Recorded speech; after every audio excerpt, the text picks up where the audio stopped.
హత్యలు ఇలా ఉన్మాదంతో రెచ్చిపోతున్నటువంటి మోడీ ప్రభుత్వాన్ని మనం ఎలా అర్థం చేసుకోవాలి? ప్రజాస్వామ్యాన్ని గావు కేకలు పెడుతున్న ఈ ప్రభుత్వం రాజ్యాంగాన్ని పాతరేసి ఇవాళ మొత్తం ప్రశ్నించే గొంతుల మీద ఉక్కుపాదం మోపుతుంది. అర్బన్ డాక్టర్స్ పేరుతోటి అంచివేస్తుంది, విప్లవకారులని తుదిముట్టిస్తుంది.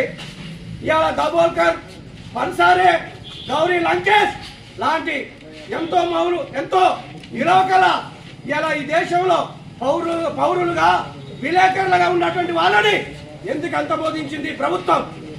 అదే రకంగా నిన్నగాక మనం చూస్తే స్టాన్ స్వామి జైలుని నిర్బంధించి అత్యంత ఘోరంగా చంపింది. శవాన్ని కూడా ఇవ్వకోకుండా జైలునే దానం చేసినటువంటిది ఉంది. అందుకనే ప్రశ్నించే గొంతుల మీద ఉక్కుపాదం మోపుతుంది, ప్రశ్నించే గొంతుల మీద ఎన్కౌంటర్ చేస్తుంది. పూర్తికప్పు ఎన్కౌంటర్లకి ఎందుకు పాల్పడుతుంది కేంద్ర ప్రభుత్వం? 3 సార్లు అధికారంలోకి వచ్చి నాకు ఎదురు లేదని ఇర్రవీగుతున్న మోడీ ప్రభుత్వం నిన్న కాక మొన్ననే రైతాంగం మీద 46 కార్మిక చట్టాల మీద ఇలా ఏదైతే నిర్ణయాలు చేస్తే 3 వ్యవసాయ నల్ల చట్టాలు, 46 కార్మిక చట్టాలని 4 లేబర్ కోడ్గా విభజిస్తే ఢిల్లీ నడిబొడ్డులో రైతులు కర్రు కాల్చి కీళ్ళ మీద వాత పెట్టారు ఈ ప్రభుత్వానికి. అందుకనే ప్రభుత్వం ఇప్పటికైనా అర్థం చేసుకోవాలి.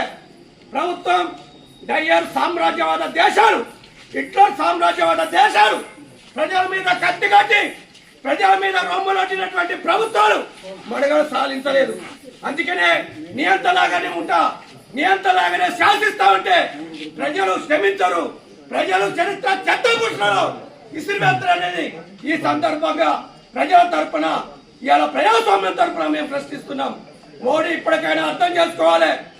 ఎయ్యి గొడ్డలు తిన్న రాబందు ఒక్క గాలివాన కూలిపోయినట్టుగా ప్రజలు తలుచుకుంటే ఖచ్చితంగా నిన్ను ఎక్కడే ఉంటారో అక్కడే ఉంస్తారు, పాతరేస్తారని చెప్పి సందర్భంగా హెచ్చరిస్తూ ఈ దేశ మౌలికంగా ఉన్నటువంటి సార్వభౌమ అధికారం, ఈ భూమి కోసం ముక్తి కోసం అసూలు వచ్చినటువంటి అమరవీరులందరికీ కొన్నెత్తుటి విప్లవ జోహాలు అర్పిస్తూ ఈ అవకాశం ఇచ్చిన అధ్యక్ష వర్గానికి ధన్యవాదాలు తెలియజేస్తూ ముగిస్తున్న కాంగ్రెస్.